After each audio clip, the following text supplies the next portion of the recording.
Muy buenas tardes, tengan todas y todos en este día jueves 29 que estamos reuniéndonos en este espacio que es el colectivo Pachacamani a partir de la serie de webinars que hemos implementado como parte de la difusión del conocimiento, difusión de investigaciones y haciendo una cadena dentro de lo que viene a ser en este caso los webinars y también la difusión de los podcasts, que en este caso correspondería a nuestro podcast Encuentros Saberes. Tengan todos muy buenos días, buenas tardes, buenas noches, en el caso de que vayan a escuchar en otro momento la transmisión, y sean muy bienvenidos todas y todas las personas que están aquí. Quiero dar las gracias a cada uno de ustedes por asistir a este evento que hemos denominado Ideologías de la Técnica Discursiva Arquitectónica de la Modernidad. Sabemos que es un tema que usualmente como Pachacamani no lo hemos abordado, es cierto. Hace 2 semanas estábamos hablando de medio ambiente y contaminación sobre la investigación que ha hecho el CETLA junto respecto a la cuenca Catari, pero hoy estamos ingresando a un tema más teórico, orientado en este caso a la arquitectura. Como saben, el espacio que procuramos realizar desde Pachacamani es justamente conectar todos estos ámbitos, todas estas corrientes teóricas, todos estos aspectos que atingen a la cultura, en este caso al patrimonio, al desarrollo, en sí a la vida cotidiana que tenemos todas y todos. Es por eso que hoy tengo el grato momento, digamos, de compartir en esta sala de Zoom junto a 3 personas. En este caso estamos junto a Santiago Subieta, nuestro autor invitado. Reitero mi agradecimiento a Pachacamani, a Paisaje Caminante, igualmente a Ramiro. Evidentemente hoy nos convoca esta gran iniciativa que habíamos tenido con Pachacamani hace algún tiempo sobre, de alguna manera, divulgar un poco lo que es la producción bibliográfica nacional. En este caso, en relación a un estudio social, sociológico en torno a la técnica y a la arquitectura de la modernidad. Brevemente, me gustaría comentar un poco sobre el libro. El libro titula Ideologías de la Técnica, Discursiva Arquitectónica de la Modernidad. Y tal como dice el nombre, el objetivo es realizar un balance histórico, un estado del arte en torno a las narrativas y discursos de los procesos técnicos y arquitectónicos desarrollados en la época moderna de la humanidad. Narrativas planteadas a partir de productores intelectuales, que sean arquitectos, filósofos, sociólogos, economistas o divulgadores culturales, que más o menos han desarrollado un esquema histórico de formación de la teoría arquitectónica desde la etapa moderna, y también en relación a la teoría social en torno a la técnica y a la tecnología, ¿no? A la ciencia, a la técnica y a la tecnología. Para tal efecto, para el día de hoy nos propusimos organizar este pequeño conversatorio en 2 partes. En primer lugar, me gustaría expresar algunas ideas generales en torno al libro, en específico utilizar las categorías de crítica y de complejidad, ya que este es el enfoque epistemológico del libro. Y como segunda parte, me gustaría introducir algunos temas de la cuestión nacional. Más concretamente, si se puede pensar en una modernidad nacional en arquitectura, y también en torno a lo que se ha venido a denominar la ideología del patrimonio, más específico en contextos urbanos, en las ciudades patrimoniales de Sucre y de Potosí. En tal sentido, me gustaría abordar un poco los conceptos generales que se han manejado en cuanto a lo que es la categoría de crítica y de complejidad. Cada una de estas 2 categorías tiene un bagaje histórico muy grande, pero se puede decir que tienen un origen bastante marcado a partir de la modernidad. Si iniciamos con la cuestión de la crítica, tal vez podemos hacer una pequeña lectura histórica de cómo se ha formado la noción de crítica, y para esto me gustaría referirme un poco al alba de la modernidad, si se puede decir, mejor dicho, entre sus parámetros iluministas. en especial con el filósofo Immanuel Kant, quien se refería a la crítica en relación a tres obras fundamentales que habían sido escritas por él entre 1780 y 1790. Más propiamente la crítica de la razón pura, la crítica de la razón práctica y la crítica del juicio, siendo esta última donde se abordan los temas más propiamente estéticos, sin ser una obra propiamente estética, pero sí fundadora de las bases de la estética moderna. En tal sentido, una noción primigenia de crítica en la modernidad podemos encontrarla con Kant. Inmediatamente con el filósofo Hegel, ya podemos encontrar un desarrollo propiamente moderno del método dialéctico o de la dialéctica, que para el caso del libro es el soporte epistemológico fundamental que da lugar a la epistemología de la complejidad, en este caso, ¿no? o de la ciencia de la concatenación universal.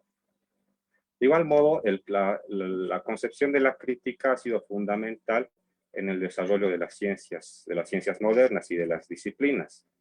En tal sentido, podemos encontrar también un referente muy importante en Karl Marx al identificar la crítica de la economía como la crítica de los sistemas económicos de la economía política clásica.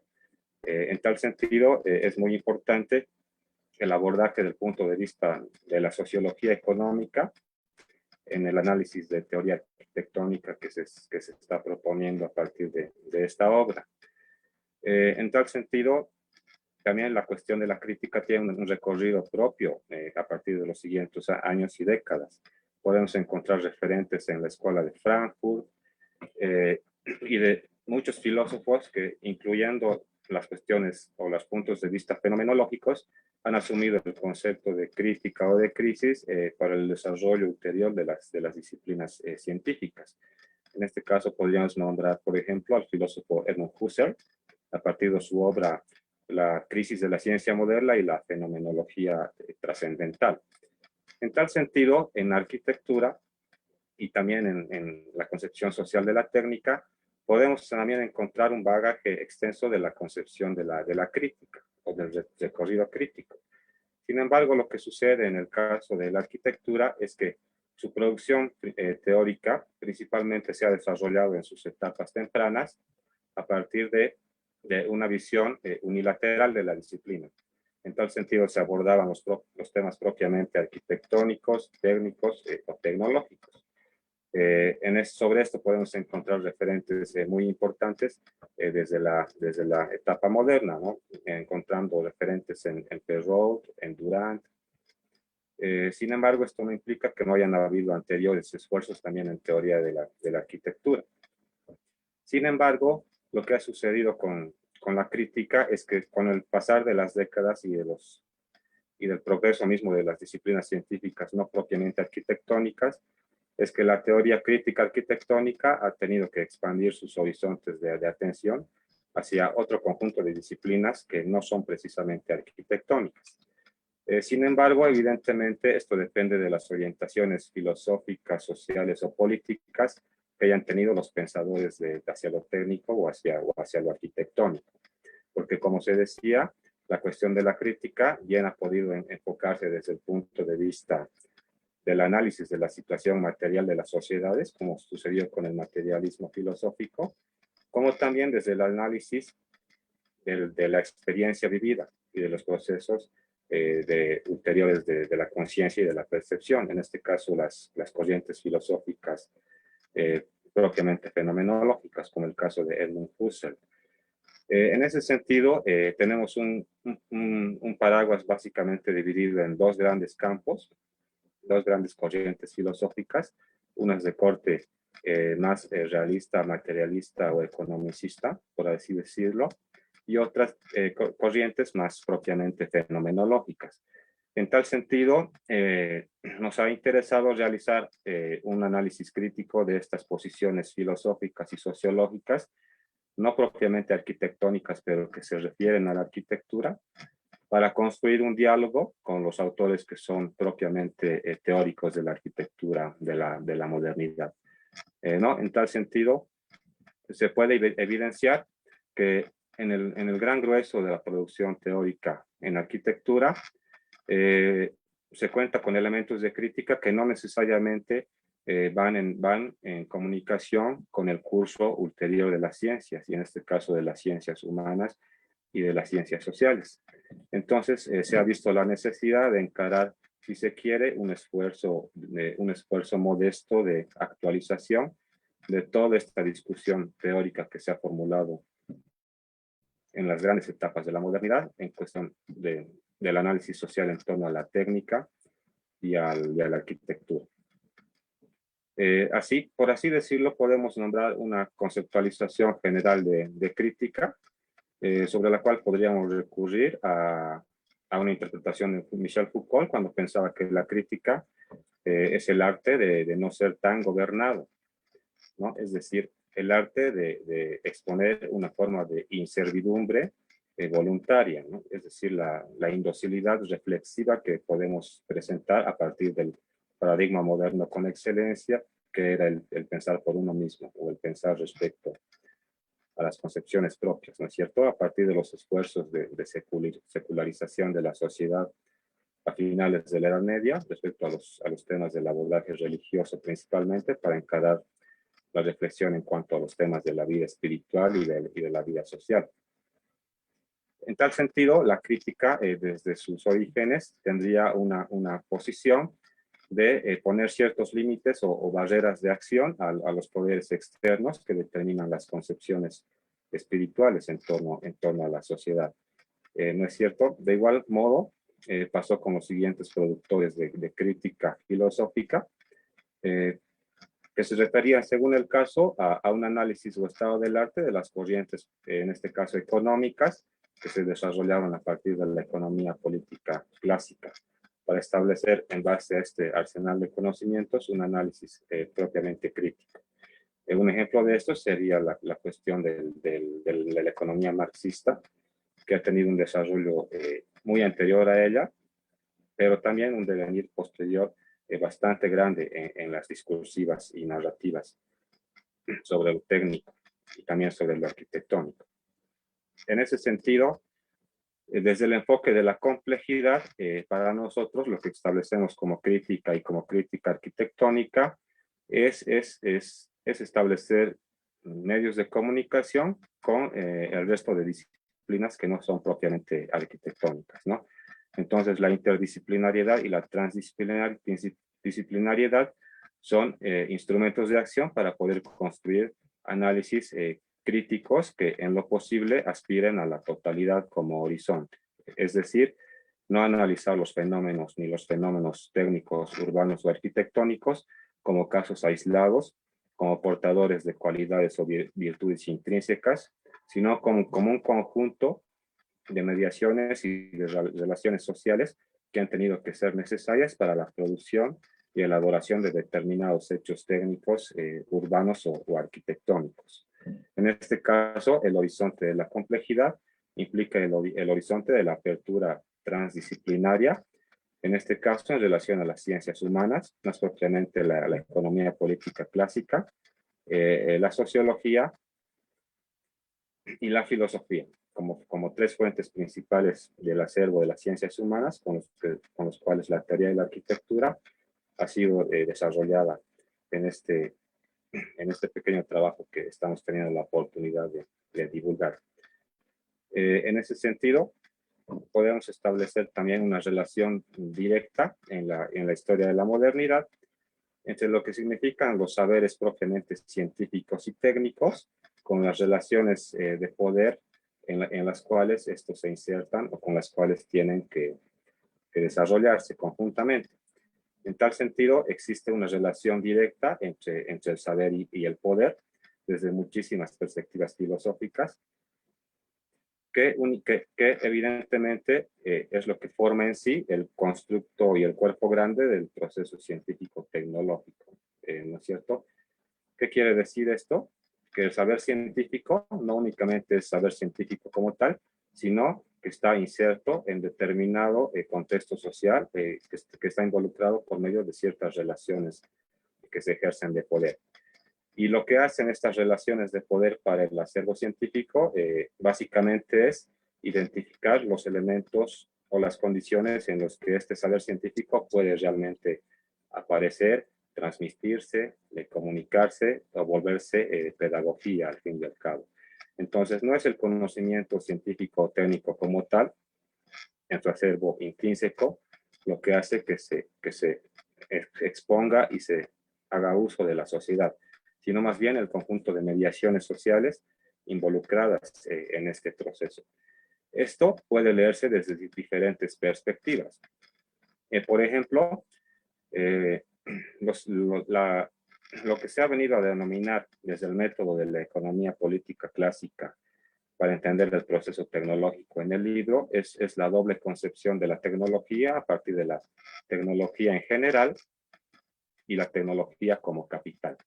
La tecnología en general se refiere al grueso de las fuerzas de la naturaleza y de las leyes naturales que están insertas en los artefactos técnicos para que estos puedan funcionar, en base a un conocimiento formalizado de los procesos técnicos y científicos que den lugar al componente artefactual de las sociedades. Sin embargo, esta tecnología en general no puede existir sin la tecnología como capital. En este caso se habla como tecnología como capital porque estamos en el escenario de la modernidad, que es propiamente un escenario del modo de producción capitalista. Es decir, que el capitalismo es la clave económica de la modernidad, como decía Bolívar de Echeverría. En ese sentido, para comprender el proceso tecnológico es necesario comprender tanto lo que involucra la tecnología en general, es decir, las fuerzas objetivas naturales, y la tecnología como capital en este contexto histórico, es decir, como el conjunto de relaciones sociales y de mediaciones que generan los espacios de funcionamiento y de instauración de la tecnología en general. Aquí tenemos, por ejemplo, otra perspectiva que diferencia en una dialéctica el proceso técnico. Hace un momento hablábamos de la relación entre el saber y el poder para la instauración del conocimiento, en este caso científico, y en segunda opción también podemos hablar del proceso de la tecnología en general en relación a la tecnología como capital. Entonces, aquí se da el abordaje de la complejidad, porque tanto la tecnología en general con sus componentes naturales son objeto de estudio de las propias ciencias naturales, en su propia complejidad y diversidad. Sabemos que tanto un átomo como un sistema solar son fenómenos que están dotados de propia complejidad. Y por su parte también la complejidad inmersa en la tecnología como capital, bueno, nos muestra todo el conjunto de relaciones sociales que se insertan en el progreso técnico y científico. Estas relaciones sociales pueden hacer parte del constructo grande de lo que son las dimensiones de la vida social, sean estas de orden económico, de orden político, de orden institucional, de orden cultural, de orden en relación a los recursos naturales y su sostenibilidad, o bien las concepciones más generales del mundo, en este caso como ideologías, ¿no? como saberes que representan el aparato superestructural de las sociedades, planteadas en la cultura popular, sea a partir de religiones, de filosofías, de sistemas jurídicos o de conocimientos científicos en este caso, que por más que estén tratando en torno a la tecnología en general, es decir, a la objetividad de las leyes naturales, también están en el marco de constructos y de procedimientos sociales, que condiciona de sobremanera tanto el proceder científico como el uso que se da a estos mecanismos.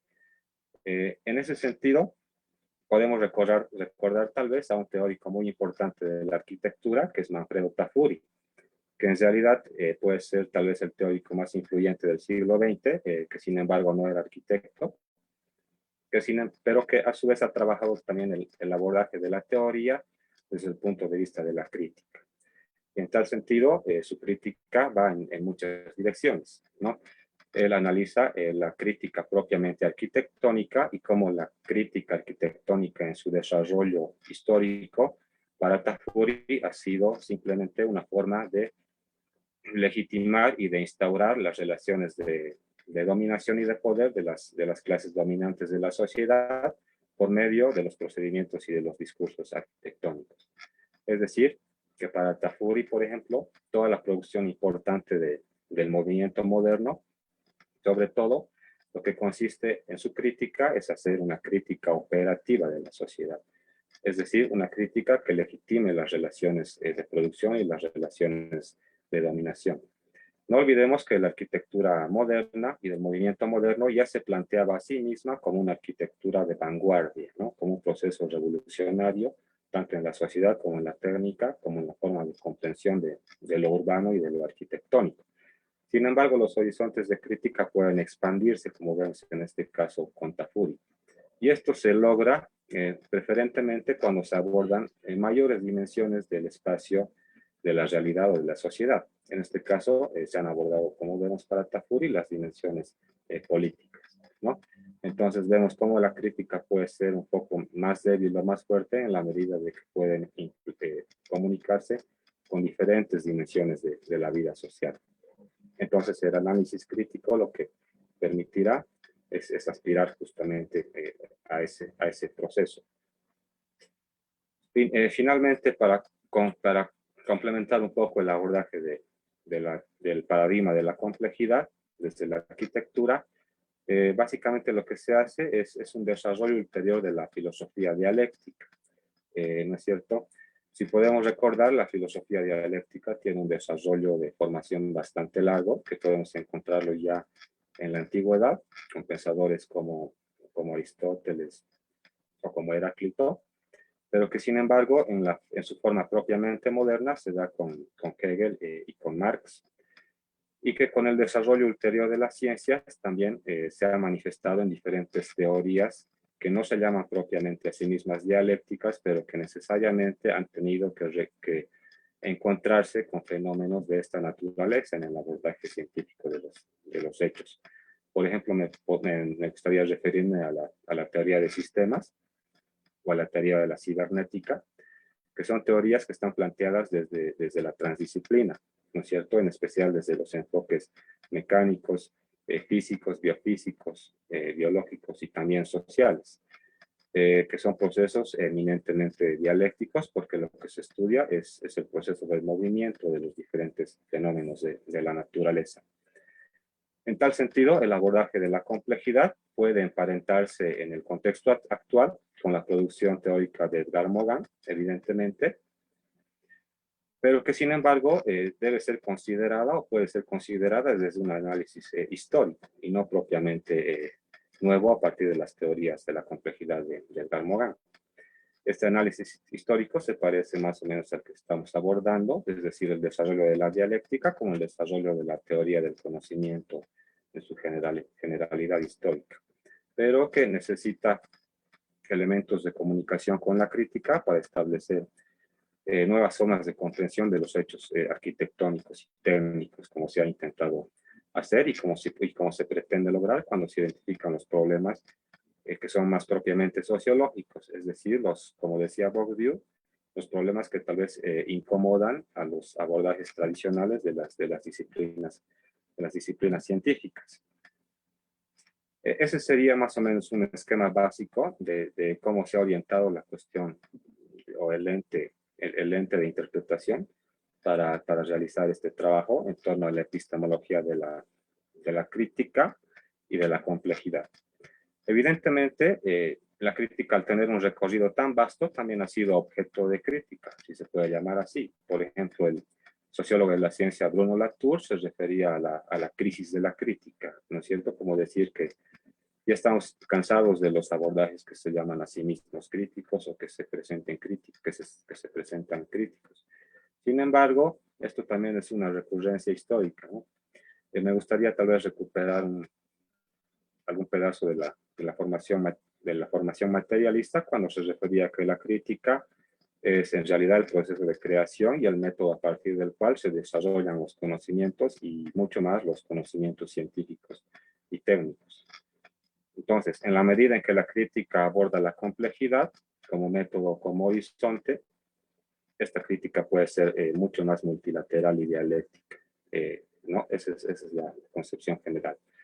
En esta ocasión estamos brindando un abordaje tal vez más más teórico, más filosófico y sociológico, y no propiamente arquitectónico, tal vez por el tipo de actividad que estamos desarrollando, que tenía el objetivo del abordaje más social. Y seguidamente, tocados estos temas generales, me gustaría tal vez abordar un poco de los temas específicos de la cuestión nacional. Evidentemente, el trabajo que se está presentando tiene como grueso, como núcleo duro del análisis, la cuestión la cuestión de la formación histórica y teórica de las ideologías de lo técnico y de lo arquitectónico en la etapa moderna de la civilización. Entonces, el abordaje en este sentido es universal. Sin embargo, también tenemos algunos cometidos de análisis de la cuestión latinoamericana, cómo se inserta el modo de producción capitalista en un escenario de corte periférico y de herencia colonial, que es muy distinto a los escenarios centrales del capital, y también los abordajes nacionales y los abordajes locales de ciertas ciudades de Bolivia. En tal sentido, valdría la pena tal vez pensar si en Bolivia se puede identificar una modernidad nacional en arquitectura, o mejor dicho, una suerte de identidad propiamente nacional desde la cuestión arquitectónica y urbana. En tal sentido, una propuesta para introducirnos a este análisis es tal vez relacionar la cuestión de la modernidad nacional con la cuestión de la conciencia nacional.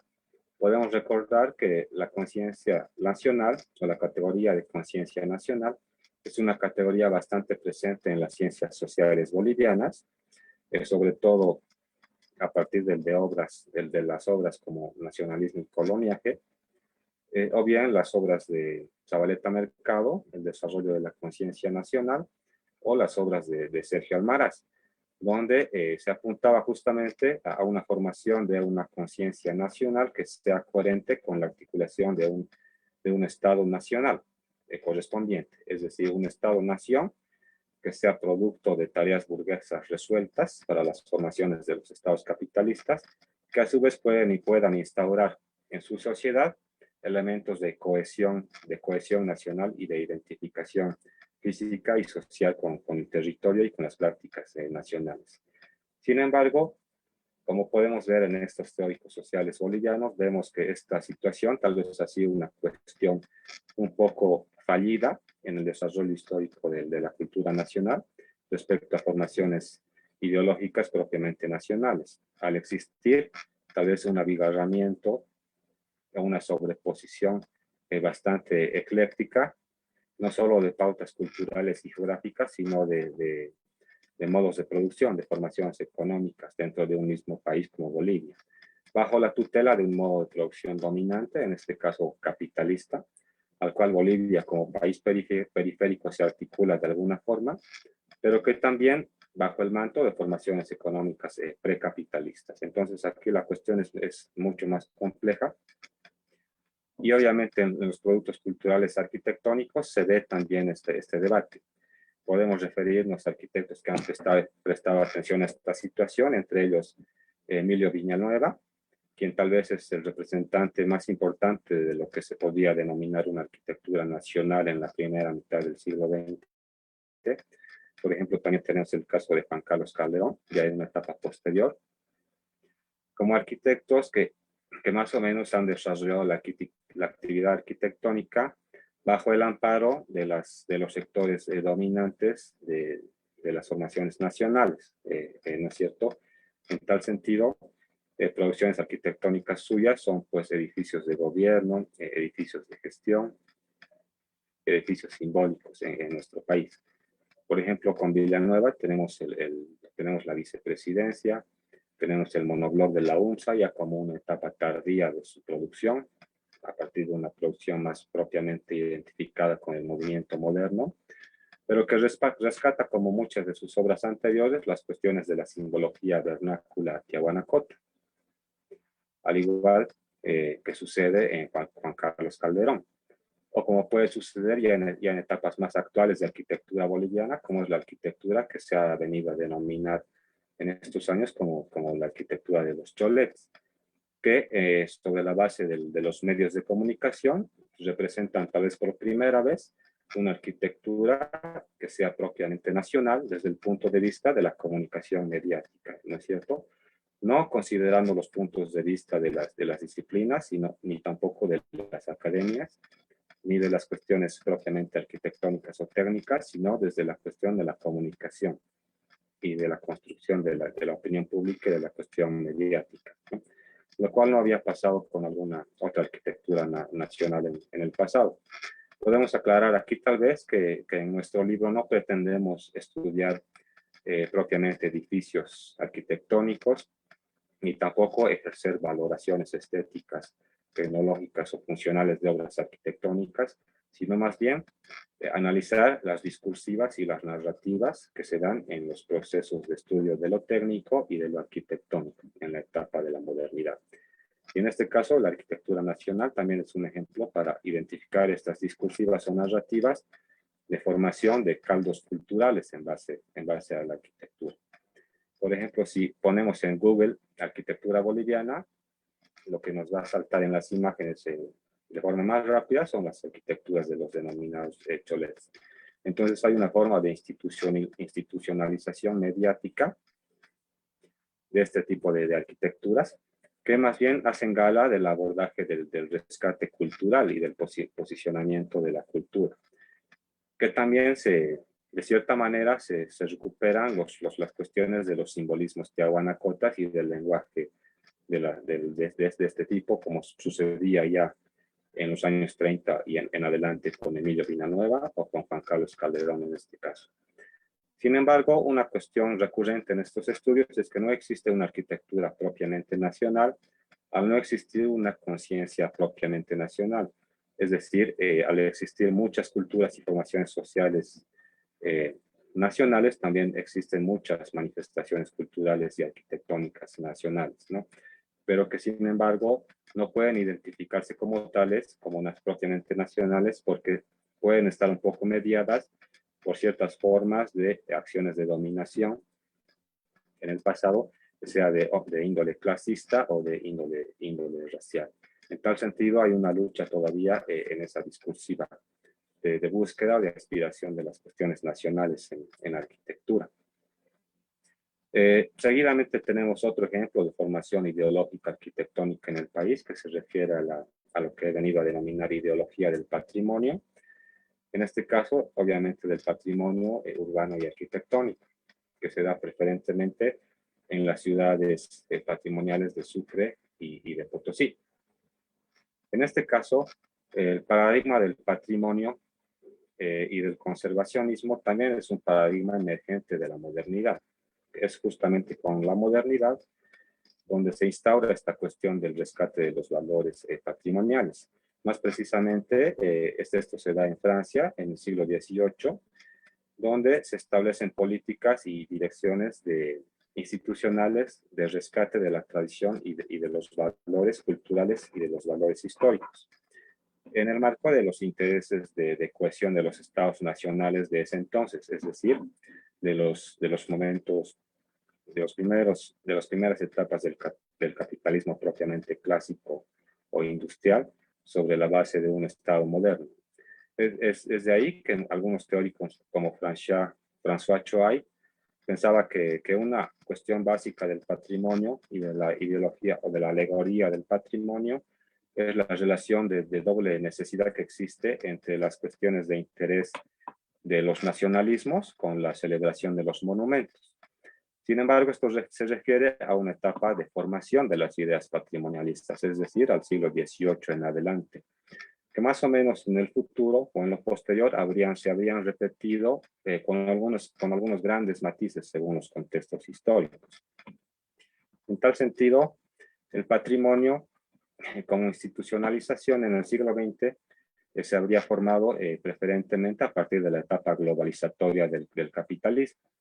En este caso, justamente con el abordaje de las políticas y prácticas neoliberales de finales de los años 70. Estableciendo el discurso de la ideología del patrimonio a partir de la dialéctica que se da entre el valor cultural y el valor histórico. Es decir, que cualquier objeto que sea objeto de patrimonialización tendría que recurrir a esta dialéctica en ese sentido, ¿no? De respetar primero su valor cultural y su valor histórico, ¿no? Entonces, lo cultural y lo histórico son cosas más o menos indisociables que podemos encontrar en la ideología del patrimonio. Sin embargo, en las cuestiones de la periferia o de los contextos coloniales como el nuestro, bueno, el patrimonio, lo que se observa es que rescata de sobremanera las cuestiones propias de la técnica y de la urbanización colonial, es decir, de las prácticas y de los intereses propiamente colonialistas de ese entonces. Tal vez podemos recordar alguna frase de Enrique Dussel que decía que la modernidad es coetánea de la colonialidad, es decir, que desde sus orígenes la modernidad ha tenido que formarse de la mano de la colonialidad. Tanto es así que para este filósofo el origen de la modernidad más propiamente puede encontrarse en 1492 con el inicio de la conquista de América y de la mano de la planetarización del globo a partir de un redescubrimiento transatlántico de nuevos mercados, nuevos territorios y nuevas fuentes de usufructo para el capitalismo colonial de entonces. Entonces, en ese esfuerzo se dan los procesos de instauración física y política en los territorios. Entonces, las ciudades coloniales servían como centros de acopio, de comunicación, enclaves para incursiones más profundas en el territorio, como centros de gestión, siempre bajo el amparo del modo de producción colonial en este caso y sus intereses dominantes planteados no dentro del continente en este caso, sino a partir de las fuerzas y de las corrientes colonizadoras. En ese sentido, es ese aparato colonial tecnificado y convertido en hecho artístico y arquitectónico lo que se pretende más o menos rescatar a partir del discurso neoliberal del siglo XX en relación al rescate de los valores arquitectónicos y urbanos de estas ciudades. En ese sentido, no podemos olvidar que la situación colonial también ha estado planteada por muchos factores y signos de violencia histórica. En tal sentido, un abordaje crítico de los orígenes y de las relaciones sociales implícitas en el proceso de patrimonialización no puede por qué estar desconectado de poseer y desarrollar la sensibilidad propia para los bienes culturales propiamente dichos, ¿no es cierto? No porque se conozca o se pueda desarrollar una postura crítica en torno a la historia del patrimonio y de sus elementos violentos implícitos, no por ello no vamos a poder apreciar la gran riqueza de los hechos propiamente culturales, arquitectónicos y urbanos. En este caso podemos encontrar muchas diferencias entre Sucre y Potosí, porque obviamente Potosí significaba el enclave propiamente económico a partir de la explotación de la plata, de las minas del Cerro Rico y de Puerto, y Sucre significaba, bueno, en ese entonces la Villa de la Plata significaba el soporte administrativo y superestructural para estas actividades, no solamente orientadoras de las políticas regionales, sino también de la cuestión más grande del continente y también mundial. En ese caso, por ejemplo, Potosí no había sido una ciudad fundada, por lo que no habría recibido los beneficios de planificación urbana que correspondía a la fundación de ciudades. Y recién con la llegada del virrey Toledo se da algún atisbo de planificación en las cuestiones urbanas. Sin embargo, en Sucre, sí, desde su fundación como Villa de la Plata había sido fundada, entonces requería esto ya un proceso mucho más desarrollado de planificación, no solo política, sino también de planificación de las ciudades y de lo urbano.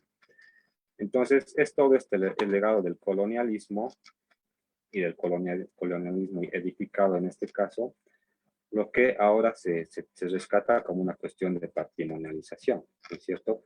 Que más o menos pretende convertirse también en discursos de desarrollo, planteamientos de las agendas desarrollistas locales, en el marco de algunas posibles problemáticas que se pueden encontrar en la cuestión del patrimonio, sobre todo en la gente que vive mucho más al día a día el entramado social para con las políticas de conservación en estas ciudades, especialmente en Sucre, ¿no?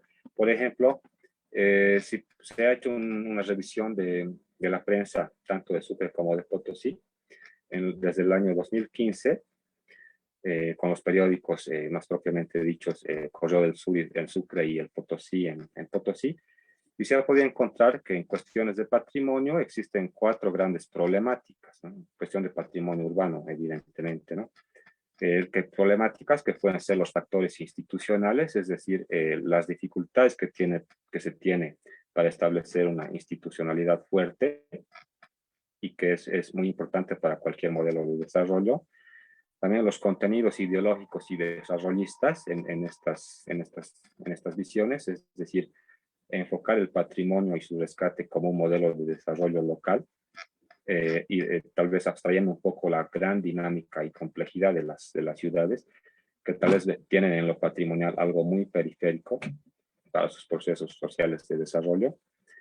Entre otras de las grandes dimensiones problemáticas que podemos encontrar en otras de prensa son las infracciones, también que la gente comete a veces en sus inmuebles, producto de las necesidades sociales que van cambiando a medida que cambia también el tiempo histórico de las sociedades, ¿no? Entonces ahí se ven los factores tal vez de sintonía no perfecta entre las políticas de conservación y las necesidades, aspiraciones y requerimientos nuevos de sectores de la población. Y también una última dimensión problemática, casi redunda en la pérdida de la distinción por parte de la UNESCO de Patrimonio Cultural de la Humanidad, ¿no? Por parte de estas ciudades. Por ejemplo, en Sucre se teme que ante tanta intervención en el centro histórico, de una forma tal vez no planificada y acumulada, bueno, se corre el riesgo de perder esta distinción. Y en Potosí, bueno, ya han habido advertencias de que ante el gran deterioro del Cerro Rico, bueno, está también en riesgo de perder su distinción como patrimonio histórico. Sin embargo, para sintetizar y cerrar, tal vez sería bueno, importante reflexionar un poco, es que existe evidentemente a nivel universal algunas instituciones que monopolizan el acceso o las posibilidades de patrimonialización de los bienes culturales a nivel global, ¿no es cierto? Entonces, lo cual puede poseer un trasfondo de entramados sociales bastante complejos. Por ejemplo, las cuestiones de distinciones patrimonialistas son elementos de capital simbólico para estas ciudades, es decir, que se requiere tener ciertas denominaciones o títulos o algunos galardones que se pueden exhibir justamente para legitimar el discurso de la conservación y del patrimonio y obviamente establecer los modelos de desarrollo subsecuentes, en este caso posiblemente relativos a lo que se denomina en los tiempos actuales la economía naranja, ¿no? Que consiste en la explotación de los bienes intelectuales y de los productos culturales a partir de una industria cultural bastante introducida en los medios de comunicación y obviamente de la ingeniería estructural y cultural de los medios de información actuales, ¿no?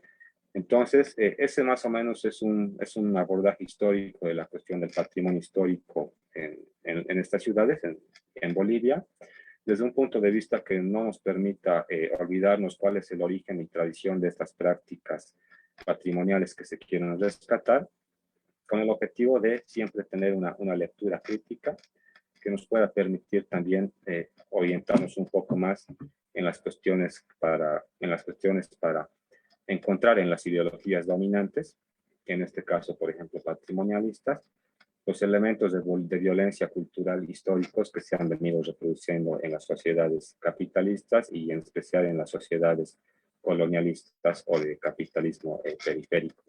Tal vez con esta idea grande me gustaría cerrar esta parte de mi intervención agradeciendo la atención. Muchísimas gracias por haberme escuchado. Muchas gracias a ti. Si le bajaremos un ratito. Gracias. Muchas gracias, Santiago. El abordaje que has realizado para nosotros es sumamente importante porque, digamos, en el debate que vamos realizando generalmente respecto de la problemática del patrimonio, en este caso, muy vinculado al ámbito arquitectónico, suele recaer en problemáticas de gestión generalmente, ¿no? Y yo no digo que sea poca cosa, sino hay muchísimo, digamos, de ahí, de donde de dónde discutir, qué tipo de elementos sacar. Ahí se conecta como un nudo de botella, digamos así, el tema también legal, que no permite, digamos, lo que quisiéramos cuando hablamos del tema patrimonial y todas las vicisitudes que hay ahí. Sin embargo, nos parecía muy importante tu aporte en este caso, que viene en el libro, dicho esto, para que todos puedan acceder. Hemos dejado el link de la página web de pachacamani.com, donde están los datos tuyos, Santiago, y también el link a la página web del libro. El formato PDF se puede descargar. Pensamos que eso es muy importante, ¿no? Tú has hecho en el libro un análisis teórico mucho más grande, ¿no? Eso es algo que es necesario enfatizar ahora.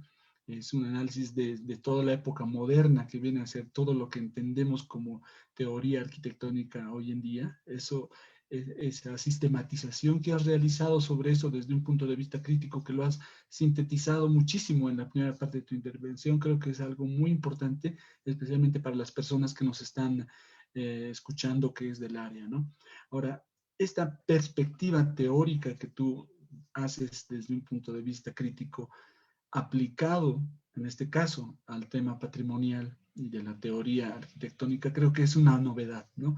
No deja de ser algo denso, porque estamos hablando de una superposición de diferentes tipos de conceptos y miradas sobre el tema patrimonial, pero gustaría rescatar algunos que tú has mencionado hasta ahora, desde subrayar el origen colonialista del patrimonio, creo que es algo muy importante, tenerlo siempre en mente, ¿no? No estamos hablando, digamos, de rasgarnos las vestiduras y destruir las iglesias coloniales, ¿no? Sino es tener en cuenta de cómo se está hablando hoy en día del patrimonio. Hemos dicho en varias otras charlas que el patrimonio es producto de la modernidad, ¿no? Es una invención moderna, la perspectiva del patrimonio, tú ya lo has mencionado.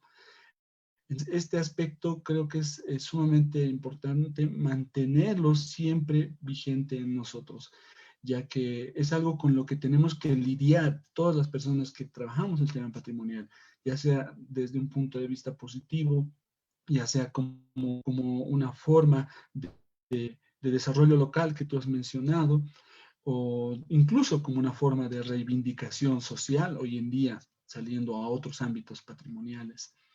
Y me animo a conectar con esa mirada que tú has dado al relacionar el tema patrimonial, en este caso, con la necesidad del enfoque interdisciplinario. Eso es sumamente importante, retomarlo también, y de esa manera transversalizar la práctica misma, ¿no? Si tenemos un punto de vista transdisciplinario o interdisciplinario que tú has mencionado, dentro de analizar la teoría arquitectónica, eso es necesario también ser consecuentes con eso y aplicar el mismo enfoque al momento de abordar acciones sobre el patrimonio y en este caso sobre el patrimonio arquitectónico.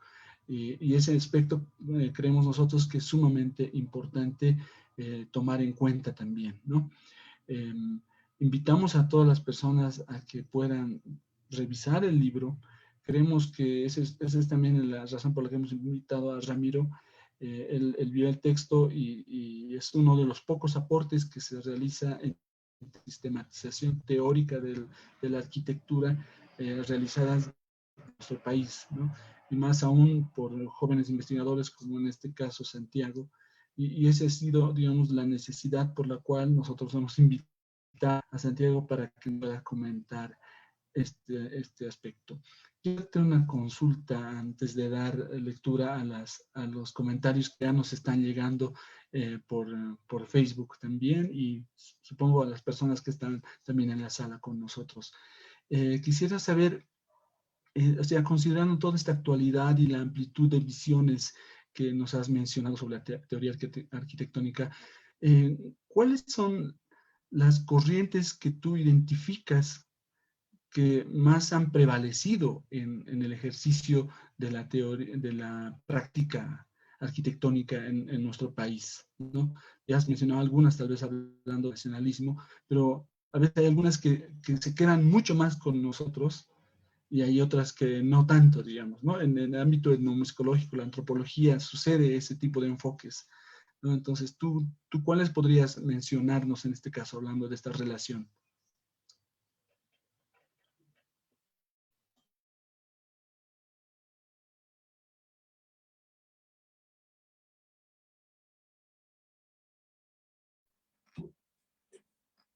Sí, muy bien. Tal vez podemos recapitular esto, considerando que mucha de la producción arquitectónica con un sustento, digamos, académico en el país ha sido implementada justamente con los procesos de colonización, ¿no? Y con los afanes de la visión renacentista de los procesos urbanos, que al no haberse podido desarrollar en Europa propiamente, se han venido a desarrollar en las ciudades latinoamericanas, especialmente en los centros históricos de corte renacentista a partir del Damero, bajo el centro de la plaza central de Armas, y a partir de eso la distribución espacial en base a la clasificación de las clases sociales de entonces. Sin embargo, podemos encontrar que esta línea es de corte más historicista, ¿no es cierto? Que ha repercutido muchísimo en la historia de la formación arquitectónica nacional ya entrado el siglo XX. El propio Emilio Villanueva, que se considera tal vez el arquitecto fundacional del movimiento moderno en Bolivia, no olvidemos que en sus orígenes, o mejor dicho, en la mayor extensión de su producción arquitectónica, recurre a obras justamente de tipo historicista, que no son propiamente obras de arquitectura moderna. Historicismo que podemos encontrar en algunos estilos como el eclecticismo, el academicismo francés, o el renacentista, algunos elementos de renacentistas. Finalmente, en el monobloc de la UNSA recupera recién algunas cuestiones de los planteamientos del movimiento moderno que estaba en boga en los centros centrales del capitalismo de entonces. En ese sentido, la continuidad de la modernidad o de la arquitectura moderna en Bolivia también se ha dado de esa forma, ¿no es cierto? Sobre todo recuperando los planteamientos del productivismo del movimiento moderno, ¿no? Que no justamente se refiere a los valores en sí de la arquitectura moderna y sus nuevos paradigmas en base a la técnica, sino productivismo en base a las necesidades siempre de generación de plusvalía a partir de las intervenciones urbanas. En este caso, de carácter de capitalismo periférico. En tal sentido, lo que hace el proceso arquitectónico, tal vez académico profesional, es a partir de relaciones que suelen formarse entre elementos de dominación y de coerción, establecer parte del paisaje de las ciudades. Sin embargo, este paisaje siempre es minúsculo porque el gran grueso de la producción edilicia en Latinoamérica y en Bolivia es de corte informal, por así decirlo, ¿no es cierto? Se trata de arquitecturas y de procesos urbanos que son más producto de la condición abigarrada de nuestras sociedades, ¿no? Desde su carácter más propiamente terciarizado en la economía o la economía informalizada. Y no así en el marco de un contexto de producción de espacio urbano, como sucede y sucedió en los escenarios centrales del capitalismo, donde el mercado y el industrialismo eran los grandes fenómenos sociales que generaban el advenimiento de los sectores de trabajadores a los escenarios urbanos, en el marco de posibles planificaciones, siempre en el marco de los intereses propiamente capitalistas o de los inversionistas. En Latinoamérica y en Bolivia el proceso urbano es muy diferente, ¿no? Y esto a veces, tal vez posiblemente no se toma muy en consideración en algunos de los trabajos o de las posiciones de los urbanistas, sociólogos o académicos en torno al urbano, que a veces de forma un poco acrítica tal vez se trasladan las teorías o las posiciones del urbanismo del capitalismo central a los escenarios periféricos, ¿no es cierto? Lo que aquí sucede más bien es, como decía Castells, es que en Latinoamérica se da un proceso de urbanización hiperacelerada que afecta mucho la condición ecológica de las ciudades, pero no afecta en consideración las bases productivas, manteniéndose estas ciudades justamente predominantemente en las economías informales y de terciarización. produciendo los mismos efectos de carácter urbano. Entonces, la cuestión de la producción arquitectónica en Bolivia se da en un 80 o 90% en base a la construcción o a la autoconstrucción de las cuestiones urbanas, ¿no? La generación espontánea de las manchas urbanas periféricas y también de los procesos constructivos. Sin embargo, los estilos propiamente arquitectónicos pueden darse, pero desde diferentes sectores de las sociedades, ¿no? En tal sentido, la arquitectura, si bien es necesaria para el progreso y para el desarrollo de las sociedades, o mejor dicho, para la reproducción de su vida social, también es una actividad que como técnica puede estar muy desigualmente distribuida en todos los escenarios del mundo, ¿no? Y mucho más en los escenarios periféricos y postcoloniales como el nuestro, ¿no? Reservándose como productos del quehacer científico-tecnológico a ciertos quehaceres o a ciertos intereses, lo que no son propiamente los intereses del grueso de la población, o mejor dicho, que pueden conformar arquitecturas propiamente bolivianas o nacionales. Tu respuesta ha sido muy completa, se han ampliado varios aspectos. Voy a dar lectura, están llegando más preguntas por el Facebook. Tal vez desactivamos un ratito el audio. Ya. Una pregunta de Huáscar Adrián Cajías Cueto. Él dice: en materia arquitectónica, la aparición de los cholets podría entenderse como inserción de una clase social al desarrollo económico desde la economía informal.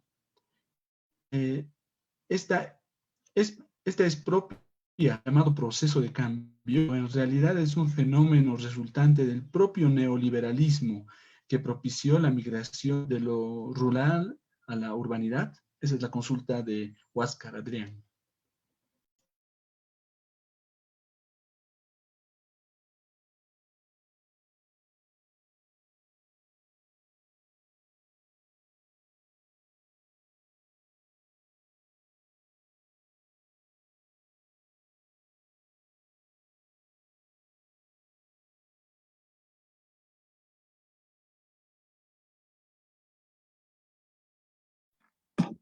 Muy bien. Sí, en realidad es una pregunta que abarca muchas cuestiones, es una pregunta compleja. Evidentemente están ahí los factores del neoliberalismo de la época de los 80s y 90s, que se combinan un poco con la producción de imaginarios culturales y de medios de comunicación. Para esto me gustaría tal vez recordar alguna entrevista de Freddy Mamani, uno de los productores y arquitectos que realiza esta arquitectura, cuando se refiere a que el rescate de la identidad cultural para él se ha dado a partir justamente de las luchas de principios del siglo XXI, ¿no? Es decir, de las luchas de 2003 más propiamente, cuando él había sentido una identificación mucho más fuerte con su cultura, con la cultura, dando lugar a los escenarios de post-neoliberalismo que hemos vivido en Bolivia a partir del año 2006. En tal sentido, sí está ese elemento mediático o de irradiación en el caldo cultural del rescate de las posiciones y de los valores culturales, lo cual obviamente es producto de una acumulación histórica de la formación de ciudades, en este caso como el Alto, bajo el marco de una escasa planificación, pero sí de una agresiva afectación ecológica y urbana del espacio, ¿no? En tal sentido, evidentemente la economía de informalidad es importante también, y especialmente las actividades del transporte y del comercio de ciertos sectores de la población, que obviamente se producen a partir de lenguajes y de significados arquitectónicos, estos elementos obviamente de posicionamiento cultural, que también pueden identificarse como situaciones de identificación social. No olvidemos también que, por ejemplo, David Harvey estaba en cuestión de su análisis arquitectónico, se refería un poco a la obra de Pierre Bourdieu en lo referente al capital simbólico, ¿no es cierto? Entonces, que las obras arquitectónicas evidentemente pueden ser instrumentos de manifestación de capital simbólico, ¿no? O de capital social, es decir, una forma de hacerse un nombre propio, un nombre conocido y reconocido en el universo de las construcciones y de las disposiciones sociales. Y establecer en este caso productos arquitectónicos como elementos de capital simbólico, es decir, un sentido inmediato del mundo, una forma de sentido común, que según el caso puede ser también un instrumento de legitimación de las formas de dominación. En este caso, obviamente está la complejidad que abarca los asuntos propiamente de la tradición cultural, como los factores del pasado legatario boliviano y también las cuestiones económicas y las posibles cuestiones también de reproducción de relaciones de dominación implícitas en estas actividades.